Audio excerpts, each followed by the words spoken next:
So welcome. This is Jodi Hammer from the NPCA Global Reentry Program. Happy to be with you tonight to talk about the job search, but really how to explain employment gaps on your resume, in the interview, all of that. And so I'm excited to be here with you.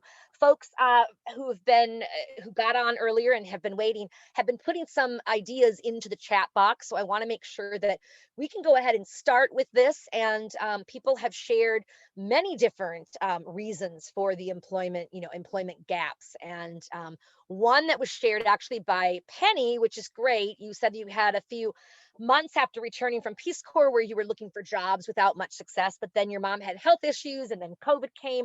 So my response to that is number one, people are not going to judge you for not being employed or having an employment gap during COVID. Absolutely not. It's huge. There's been nothing like this, right?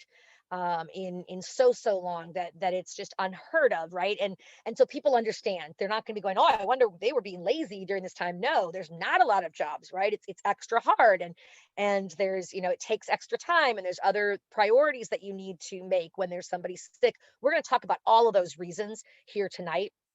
So thank you for that, Penny. And then Brian, you had some great ideas in terms of gaps on the resume could be due to COVID, right? Job loss due to COVID. There were a lot of businesses that went out of business due to COVID, sadly, right?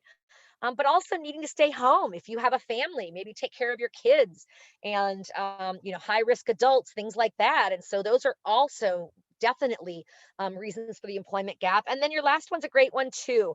Retraining for a career change. That's a really good one as well. So thank you for sharing both of those, Brian. And let's see if we have any others before we move forward here. We've gotten some really good ones. Um, Okay, let's see. Let's go ahead then from there. So we're going to talk about what are some of those employment gaps, right? So the reasons you've brought up a lot of them already, and those are medical illness. Somebody had said that, right? If it's maybe her Penny, your mom was sick, and so you were taking care of a family member, but it would be the same if it was your own illness, right?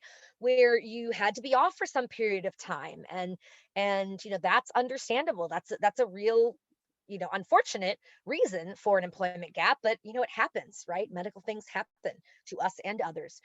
Changing career direction, that's a big one, right? Maybe you were working in something and you just knew it wasn't the right fit, and you were in it for some time and you were just like, I need to refocus, I need to change direction, maybe go back to school, maybe get a certification, something like that, a certificate in something. So many reasons like that as well, right? The change of career direction could result in an employment gap, right? Now many people might try to wait until they find something new, because in some ways it's easier to get hired when you are employed. You don't have to worry about explaining gaps and things like that at all, right? But in some ways it does make sense, or it's even necessary to leave the one career to allow you to get the training you need, or the time take the training and such that needs to be done. So and then of course a sabbatical, right? I mean, how many of you have done, right, a travel sabbatical? I remember the stories of people, when they'd COS, they'd do this like 6 month tour of South America or of wherever, right? And they just go, around the world or whatnot. And that's really great.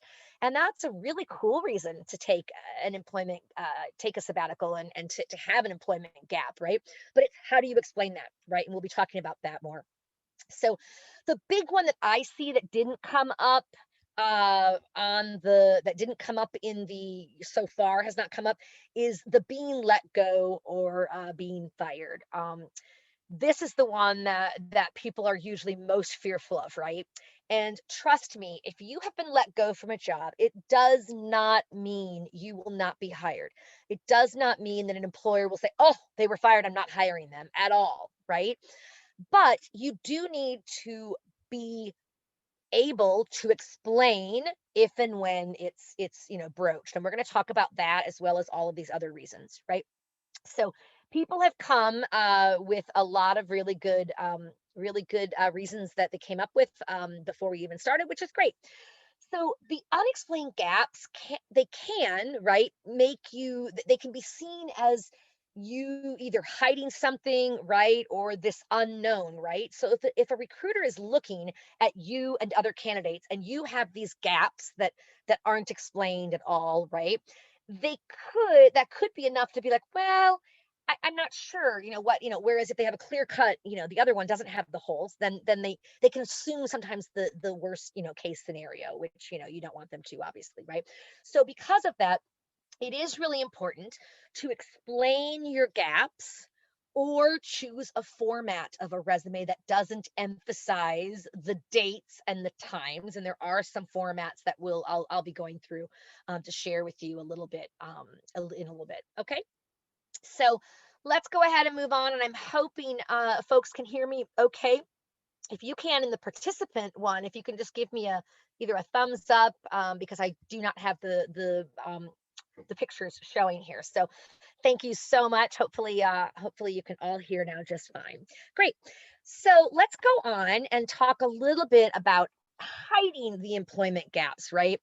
I will say I don't really like the concept of hiding, right? It to me, like hiding employment gaps or downplaying them, I guess, is what I might say, right? Because when I talk about hiding things, it almost feels like dishonest, right? But I get what you're trying to do. You're trying to emphasize your skill set and the abilities that you have, not the like timeline of when you were employed at XYZ versus ABC, right? So I get that. So one of the ways, and you all brought it out in the beginning, I brought it out as a way to handle a situation that was brought up, was doing some volunteer work and including that, right? Volunteer work is seen, for example, by federal employers. There is no difference between volunteer work and paid work. It doesn't mean it's more credible if you were paid something versus being a volunteer. And so your volunteer work can work toward and count toward meeting whatever like time requirements they have, like 1 year of program management or whatever experience. Your volunteer work can meet all of those. Okay, can work toward it. So that's a really good thing to know. Now, are there some employers that maybe value paid versus volunteer? Yeah, probably. But I think it's volunteer work has become, there's so many unique things that you can do. And one of the things that I like to recommend people consider is volunteermatch.org. Volunteermatch.org. And Danielle, if you can dump that into the chat box, that would be great. This is a great volunteer site that works for the entire United States, right? When you go there, you basically put in where you live, your region where you are, and then you can search for volunteer opportunities by keywords. So put in your passion areas. Is it HIV/AIDS educator? Is it, child nutrition? Is it tutoring, education, whatever, right? You put in whatever cause, um, or whatever your keywords are for the areas that you would want to work in, right? And what's great is that not only it will spit out, it will generate a list of many organizations who like have volunteers, supposedly need volunteers in those areas, or would be open to that, right? Who have opportunities that would be volunteer opportunities in, whatever you were saying, right? And that's a really great tool for getting volunteer work, but it's also a great tool for finding organizations in your region who work in your field of passion. So even you can use it, what I mean is you can use it as a tool to find organizations that you might apply for jobs at that you might not have even known about before. So once you get those on your radar, you can then be checking on their website and checking for things, right? So it's great. I'm a huge proponent of volunteer work, right? And of doing what you can. Now, right now, most volunteer work, of course, is going to be remote, and that's okay too. There's still plenty that you can do, oftentimes, right? In and it just gives you that more experience. And it gets you in with the organization. So as I was saying the other day to somebody I was talking about, it also gets your name and you and your work ethic and your, motivation and your, drive in front of that organization. So if and when they do have paid positions, who do you think they'll look to first? An internal candidate, somebody who's doing volunteer work, who they already know is awesome and great, right, and really skilled, or some unknown? I mean, it's good. It sets you up for that way as well. So it can be, but it can be really good to kind of, downplay those gaps and have, something more recent, so it's not quite as obvious, to people. Because the truth of the matter is, when people are looking at your resume, you just want them to be seeing the skills that you bring and, what you have that makes you really qualified for that job. That's what you're really wanting to emphasize, right? Great. So another way of hiding or downplaying whatever employment gaps, this is an option that some people will use, and I myself, I'm not a big fan of it. I will be, I will just let you know. The reason being, what you can do is you can list just your years. So, 2017 to 2018 on your resume, right?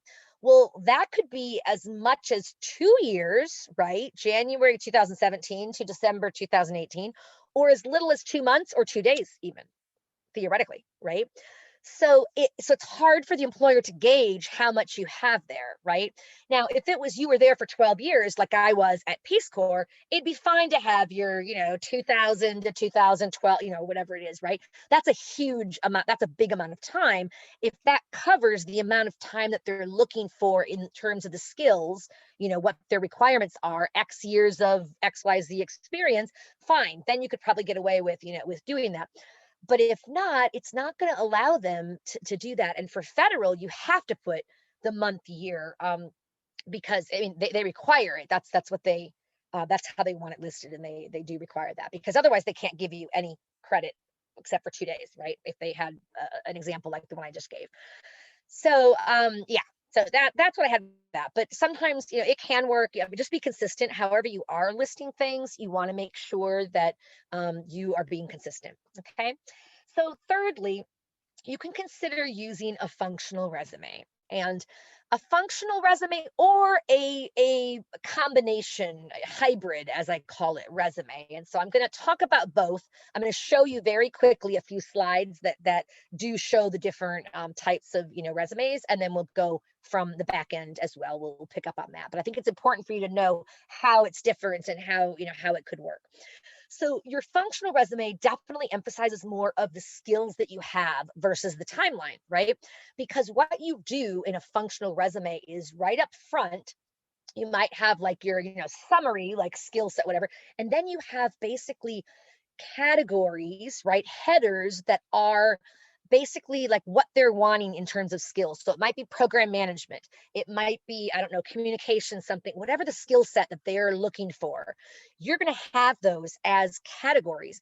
And you put all of the things that prove that, like your, for example, in project management experience, things from your Peace Corps. Even if your Peace Corps was 10 years ago, it might be your first item that's most relevant. Who knows, right? And then your next bullet might be from your most recent job, your one after that. It doesn't matter, because you're not putting dates there. You're just putting, this is my skill, and then these are the ways I've demonstrated or met, or these are, how I've, proven that skill, right? So you have those skills. You usually have generally it's three headers. I've seen people have four, but it depends if you're doing obviously a 2-page resume or 1-page resume, whatever. But that's how it they're bullets underneath, right? From your various, jobs. And so you still do have a section where you write your employment history, but it's not listed as professional experience. It's listed as employment history. At least that's how I recommend it, because it really isn't anything about it. It's just your organization, however you're organizing it, right? Either your organization and your location on one line, and then maybe on the next line your job title and the dates. Or if you can fit it all in one line, great, but you want to be able to fit it on one line for all of your entries if you're doing that. So however you're listing it, your employment history, it's not going to have any content under it. It's just going to have your job titles, employers, right? Because theoretically, all of that content has been moved up to those different skill sets that you're making the case for. Okay.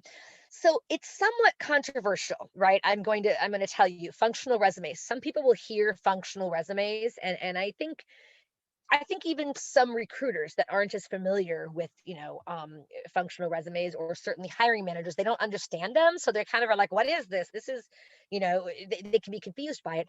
But others will automatically assume that you're trying to hide something, like, oh, what are they trying to hide? Because it's often used to downplay gaps and things like that. So sometimes, employers can go in with that. But theoretically, the theory of it is they would see first your skill set that's matching, which would mean less attention would be paid on that second page, to where there's a little gap. They're going to see that you have the skills from the get go. That's the plus of it. Okay.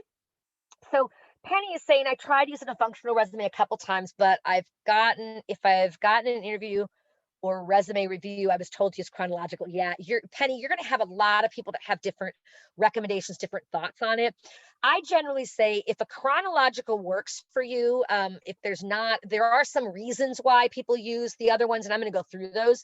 But your chronological is probably the most, the most common. It's the least controversial, right? So I would probably, if yours fits into that, you might consider doing that. But there is another one too that I'm going to talk about. So your chronological, right? That's the standard one, as I said. And now that's the one that more goes, most recent experience first, and it goes backward with each of your, it's your professional experience. I like to start with key qualifications or summary of qualifications to get some of that up front, right up front, and then have the professional experience and then your education, not the reverse. If you want to emphasize like a master's, fine, put it in your key qualifications as your first bullet, bilingual educator with MBA or whatever, and blah, blah, X years of experience in something like that. You can get that right up front. Okay. The function we've already talked about. And sometimes people will use it when they are changing careers. For example, if somebody is working as an educator, they're a teacher and they've been a teacher for 10 years. I worked with somebody last month that was the case, and 10 years they've been a teacher. So on their resume in a couple different areas, right, it's teacher, like teacher, it's very teacher heavy. So that can typecast them as teacher only. If they're trying to break out of that career and go to something else, that's not going to be the style that's going to really work best for them. So that's why they might consider either a functional or a hybrid, which I'm going to talk about a little bit more. The hybrid is really a mix, and I'm going to show you a screenshot of each of these just to take a look. So your chronological here, right? You just have, this is an example that I just pulled. It's an example from online, and it has more or less the kind of the format that I recommend as your chronological. But again, you're going to talk to 10 career coaches, 10 career consultants, and you're going to probably get 10 opinions, right? People have different opinions and on how to do things, right? But I'm a big fan of education, experience before education, professional experience, like here, up there.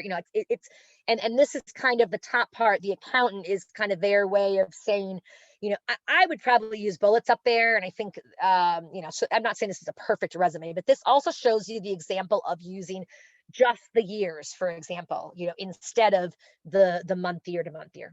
Okay, I wanted to show that so you could see how that looks. Not that I recommend it generally. Okay. So it's concise, it's 1 or 2 pages generally, right? If you're, more experienced, then, considering 2 pages. I like 1 or 2 pages. I'm not a big fan of 1.5 pages, but that gets into my resume one. So you can watch that webinar and learn more from that. But the focus is on your experience, right? And that's what really like shows, right? So, excuse me. So it includes the month, the month and dates instead of what's showing here generally is what I would say. So let's go on to the sample functional resume, page 1 here. And I just have kind of dropped this in here so you can see a little bit, right? As I was saying, I would probably start with key qualifications, or, you could say qualifications too, but I kind of like the concept of key qualifications, right? It's like, these are some of mine. I have a lot, but these are, the ones that I'm bulleting. And then skills and experience. And you can see here under there, project and program management, right? Research and, those are the categories, right? curriculum development and facilitation, I think, is the last one that I was showing there. It might have gotten cut off, right? But the emphasis here is on, what you did under those specific things. Those are not in chronological order, like I said. So some people, like I said, are not, as familiar with it. I'm going to show you the page 2 just so you can see. On page 2, for example, this is what it might look like for employment history. But by the time they get there, they're probably not, they generally spend like 7 to 10 seconds, right, looking at a resume to really see if they're going to bring that person in for more, right, or move them to the next step. So it's on the second page, or it's after the other, so it's not as much attention on it, right? And then the education, you might have specialized skills, training, certifications, however you want to, whatever you have dictates how you title that one. But that's the sample functionals. So this is the hybrid that I was talking about, which is kind of a mix of your chronological and your functional resume. And what's nice about this is that it brings your skills right up top. So for example, here, education coordinator / supervisor, that's not necessarily your most recent job title. That might be the job title that you're going for, or a mix might have both, 2 different things listed there. That's fine. It's how how you see yourself, right? And then you can see some of the key skills that are brought in, right? So getting that right up front, it's like, wow, they have just what I'm looking for. 10 years, wow, 10 years of experience. That's great. In training, communication, wow, they can kind of get hooked, as we call it. That first category up there is more of the hook. Before they go into anything else. And then you have more of your professional experience, right? And what you did, and and all of those, right? And we're going to talk about how to actually address some of these gaps in your resume within the resume itself too, with some sample wording, just some examples that I'm going to share as well. But this just shows you the format of more of the functional, right? Not functional, hybrid, the kind of combo, right? Some people will call it a mixed or a hybrid. It's still a little more traditional, right? So it doesn't scare off some of those employers that might not be used to the other. It's a little more, in sync with what the chronological is. So are there any questions at this point so far? I want to stop and actually acknowledge if there are some questions. I'm happy to answer any on anything I have listed. I think we answered Penny's question there. All right. Okay. So this is a good question here. Hold on right here. Let's see. It was, should I be prepared in the interview? Right here. Janice, my resume is organized chronologically per my work positions, and the dates do show gaps. Should gaps between positions be specified in a cover letter, or do you wait to be asked if you get to the interview level? Depends on who you talk to, right, Janice? There's going to be different thoughts on that, right? I think it depends on how long the gap is. I mean, nobody's judging people for a couple month gap. That's not a big deal at all. If it's a year gap, yeah, you probably maybe want to address it, or be prepared to address it in the interview. Definitely be prepared to address it in the interview, right? But in terms of if you think you need to address it in either the resume or in a cover letter, some people will say, like for cover letters, I would probably not include in the cover letter a justification or a reason for the getting let go. One, I think that would be best explained in the interview, where you can do the best job of explaining that. But there's different people that might think differently, right? So, and I'm going to talk briefly about the cover letter as well. I didn't address that in the title of this session, but it's similar to cover letter in the interview. It's, somewhat similar, right? In terms of how you address it. So, yeah, so great. And then let's see here. Anyone else? There was one other. Is there anything else coming out? Okay, so I'm going to go ahead, Danielle. If there's not anything else, if I've missed something, please let me know. Let's go ahead and talk a little more on explaining employment gaps on, on the resume, right? So I like this graphic a lot, and we were talking about, there's many reasons, right, for for taking, taking time off, if you will, from from employment, or having a gap, right? And just that whole, how do you move beyond that? How do you explain that gap? And does it really matter? Are people really concerned? And, as I said, it's not such a huge deal if it's, a shorter one. If you have a lot of short-term employment with significant gaps in between, that can come off looking like you're a job skipper, or and so then they're like, oh well, it takes a lot to get someone hired, we're going to get her hired or him hired, and then he's going to just leave, within, whatever, 3 months, or that can be more of an issue, right? But if you have just like a gap or a couple gaps, usually, especially if it's related to to education, they're going to see that under your education. Oh, they were studying, they went back to grad school. Oh, they got their MPH. That makes sense, right? Now, those kind you might actually in your cover letter, and I'm a huge fan of a cover letter, but we don't have a lot of time to talk about that topic. But there is an entire there's a webinar on cover letter writing, and I'm actually doing cover letters 201 next, I believe it's next Monday. Danielle, if you might be able to check the events calendar, anyone can go to the peacecorpsconnect.org/events, and our events calendar, I think it's next Monday. It's next week, I believe, that I'm doing it. Or it might be Friday, actually. So Friday or Monday. No, you're right. It is next Monday. What's that? What's that, Danielle? It is next Monday. I'll send the link in the Great. chat. Awesome. Thanks so much. If anyone's interested in delving more into, cover letters and kind of the 201, I'll be going into a little more of these kinds of things as well, how to address and, how to craft them with special, situations and needs. So great. So yeah, so let's go on. And one of the reasons, right, might be that you took a sabbatical. Now, it's not the reason for the evacuees, right, which certainly weren't on a sabbatical when we were going through all of this here in the States and such. But in normal conditions or in your past, maybe you took a travel break. Like I said, after Peace Corps, you did your around the world and you spent this time. That is something that is unique and could actually be listed on your resume as, sabbatical or travel sabbatical, or and you're going to list it like you would a regular experience. And I would say, bulleted like you normally, if you're normally bulleting, which I highly recommend, and put it so it just looks like basically another experience, but it's listed, as sabbatical or whatever. And it explains like what a great, the once in a lifetime opportunity, like that too is like that makes them know it's not like you're going to just work there for 5 months and then take another 5 month sabbatical. And then, you know what I mean? It's like once in a lifetime. It's like, wow, this was unique. It's not defining you as like where it will again and again. I hope that makes sense. Great. And the getting fired, being let go, or fired.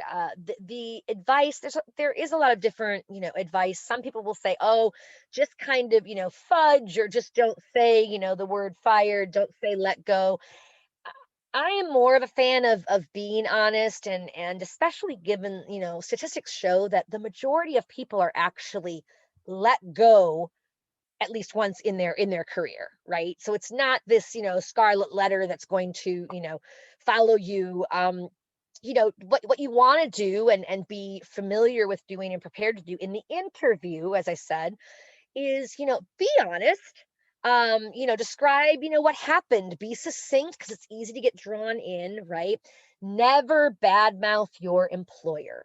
I can't stress that enough, because if you do that, the prospective employer is led to believe, wow, well, I wonder how they describe me when they finish working here. Like, so you want to be, even if you worked for, an incredibly demanding, difficult, whatever employer, you're not going to focus on that. You might focus on the organizational culture was, including him, right? That or her, whatever. That it just was not the right fit, and that kind of thing. You can that leads up to it as well. But there's a sample that I just put from the Muse, and I very slightly adapted it. But it might be if they say, why were you let go, or why did you leave your last company, when you own it, right? And so you might say something like, well, after we, I had worked there for 3 years, da, da, da, da, da, after we had lost, a huge client account in part due to an error of mine and oversight, when downsizing ensued, like if that is the case, right? This example was, they were looking to let someone go and you were the person that was let go. It's at will. They can let you go whenever they want, right? You're an at will employee generally. So but you could say, or it was, it was an error of mine. Instead of saying downsizing, if they really did just, like fire you on the spot or afterwards, you say, and I understandably was let go as a result of that. And I very much own that, and understand that. I've spent a lot of time reflecting on the, customer experience and how to ensure that I keep, da, da, da, da, da, da, da, and I believe this will be a tremendous asset. You get right back to like what you're going to do and why you're a great candidate. You don't just stay on that, like the getting fired thing. What did you learn from it? The important thing is, being honest, right? Describing succinctly and never bad mouthing, like I said, and then describing what you learned. And this is what I learned from the experience, that it was, since then I've always made sure to XYZ, whatever it is, and have since blah, blah, blah. And maybe you have another experience since that you have done that and it's never been an issue. Like that could be great too to say. Okay. But even if it was your most recent, that's how you could do it. Okay. So when you're explaining your your employment gaps, right, in an interview, I liked this graphic that I'd found online, really talking about, you know thinking about, like, be prepared.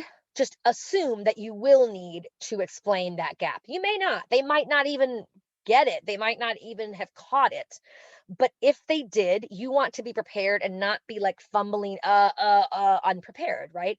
So you want to practice, being succinct, doing, putting out there, being succinct, even if it's not the let go, if it's, whatever the other reason is, being prepared to talk about it with them, right? Being honest, like I said, explaining, prepare, and then prepare. They might have additional questions that you want to not be defensive. You want to be very open and very like sincere about, and professional when you're sharing that. So be prepared. They might probe, they might ask some additional questions, and come out with that. Keep your cool, right? So, and always show the positive side. So stay on the positive side. I learned a great deal from the experience or whatever it was, right? And that is going to help you work through any of those gaps. Does that make sense? I hope. If there are any, let's see, there's somebody that had a question here. Brian, can you give some suggestions on how to present having held multiple positions at one agency? Wow. Should you list them separately in chronological order if they're second jobs mixed in that would separate the chronological listing? Yeah. Actually, what you might want to do is consider doing the comprehensive. Like, you might be an example of somebody who it might be better for you. You always have to be consistent, but you choose what's going to go first on your experience, right? It's either your employer and their location and then your job titles, right? And when you might choose to do a comprehensive, dates, and then in your breakout listing, maybe those dates are more under.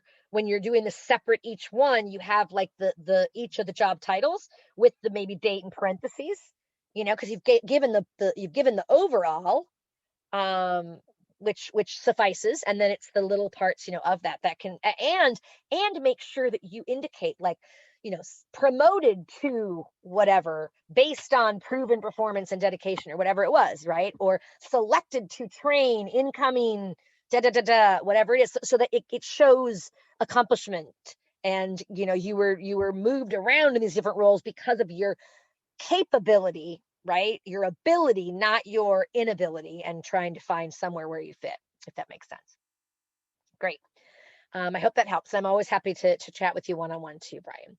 Okay, great. So we have a couple samples here of addressing employment gaps, right, in a cover letter. This would also be applicable though for, the interview, which we were talking about just a moment ago, right? One example, and a huge one, is raising a child, right? When I work with people, stay-at-home moms, for example, or stay-at-home dads, but more often stay-at-home moms who are going back or trying to go back, and they're really concerned about, how am I going to break back in after taking a 3 year or however long, you know, um, and it's not a break. Trust me, I'm a parent. Raising a child is very much of a full-time job, and I really admire folks who take that time and do that. And so you though want to make sure that you come back with, and this is an example here where it says, after completing my master's in accounting, I worked for 8 years as a senior auditor for organization Y while also obtaining my CPA license. Following a 5 year career break to raise two children, I'm now searching for a challenging job. And she's going right into what she's looking for, right? Over the past 4 years, I've held, now she termed it, she said, held volunteer jobs. I've served as treasurer. I would probably say I have served as treasurer and tax advisor in a variety of volunteer roles for two community organizations. And you're emphasizing that you're not out of date, that you're up to speed, that you can do this. Okay. So I think that's a fairly good way of explaining it, right? Now, there are, just to note, asking you, it's illegal actually to ask, illegal questions include, are you going to get married, or are you planning to take time off to raise a child? Like, that's not a legal question to ask, but you want to be prepared to explain an absence. And that's, I think, a very good reason to have been, been out of the typical job arena then. Great. And then layoffs here. I was employed for 4 years as a shift manager in steel manufacturing before my job was eliminated due to da, da, da, da. In addition to engaging in an aggressive job search, I've been completing an online certificate in and volunteering. That's showing them that you're keeping busy, that you're keeping invested, that you're taking actions to become um, even more qualified for a job, right? So that's great. Okay, and we are at Q&A, which is great. We have a couple minutes left, and I'm happy to stay on, given we started a few minutes behind there and such. Sarah, you have a question, so please dump your questions into the chat box. If you have any other ones, now is the time, and I'm happy to take as many of those as I can. And so Sarah wants me to talk about how to address the evacuation specifically, gap between evacuation and new job. I couldn't make the beginning. Sorry if I missed it. No problem. So we talked briefly about that, but let me tell you, I'm fine to share it here. In terms of the evacuation, I was saying to people, don't be scared of or worried about being evacuated and having a 9-month gap, for example, if that was the case, right, on your resume. Like, people understand this was the pandemic. This is something that was a global, like, no one could predict. And it was so above us and beyond. Like, you were forced to stay home, basically, right? It wasn't exactly the time to be trying to get a new job, right? So people understand, but I was saying what you might want to do is try to do a little bit of volunteer work or something like that right now, so that can go on your resume more recently, so that gap is minimized, at least, so that it doesn't show, each month getting bigger. But again, it's really, I don't see that as holding you back whatsoever, and especially when you explain to people, like in your cover letter, if you explain, I was one of 7,300 plus people, volunteers, evacuated from their country of service and brought back to the United States during the pandemic, and have been, looking at moving forward. So that's, people are probably going to be like, oh my gosh, that is awful. I can't believe that. I know the RPCVs, every RPCV that I've talked to who've been back for longer, they're like, oh my gosh, I feel so bad for the evacuees. Like, they can't imagine, right? This being evacuated and then put into an environment here where you really were prevented from really doing anything, right? So that was very tough. So don't worry about that. But yeah, you can definitely do some other things to kind of minimize the it being right on the top of your resume too. And you can even look at a different kind of a resume. So you'll be able to listen to the front part of this webinar too. So that's great. So Sarah, you should be set. Okay. Any other questions that folks have on explaining gaps in the resume or in the interview? Danielle, are there any that I've missed? No, none that I've seen. Great. Okay. Thank you. If there are, I see one new message here. Let's see. Okay, so Joseph, you were evacuated during Peace Corps service and joined an AmeriCorps volunteer program. It was an excellent transition. Oh, nice. Between Peace Corps service and my next job. That's great. Good for you, Joseph. I used to work at AmeriCorps with NCCC, National Civilian Community Corps, and loved it. AmeriCorps is great. It's awesome. So wonderful. Okay, Spencer, you had the same question. I'm glad. Great. We've answered that. That's awesome. How long should a first round phone interview response be? The interviewer has told me the session will be 20 minutes. Yeah. Typically, Brian, the first round phone interviews are pretty cut and dried.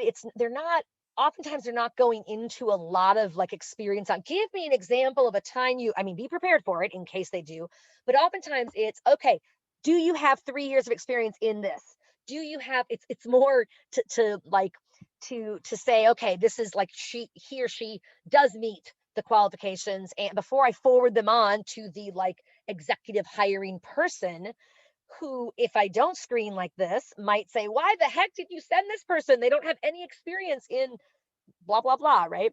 So it's usually quicker, but I would say be succinct in your answers. But if they do ask for an example of a time you demonstrated, whatever in a work experience, I would use I would definitely use the like SCAR method or STAR method, where you have, the situation, you very briefly, kind of preface, and then have the situation, the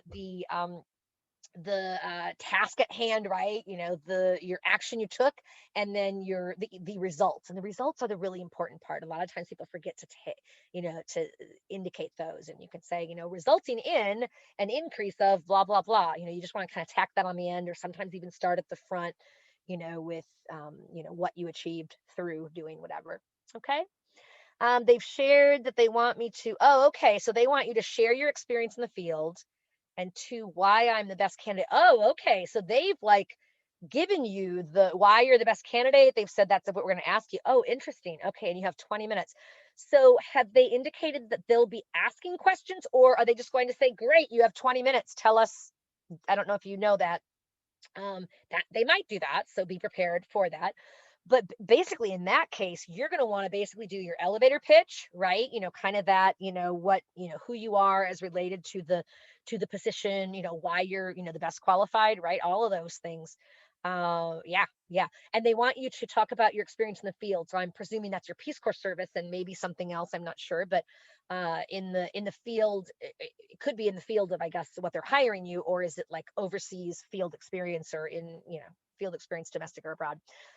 Yeah. So be prepared either way, but with those, stories, and if you have a succinct answer that's not too short, no one's going to judge you on, saving time. If you go on and you're like, where you're not tuning into those, nonverbals, pay attention to the nonverbals when you're looking at your camera, not at your or their faces. You're not going to give them, the eye contact by staring at their face. That's going to have you looking like you're looking down, because it's under the camera.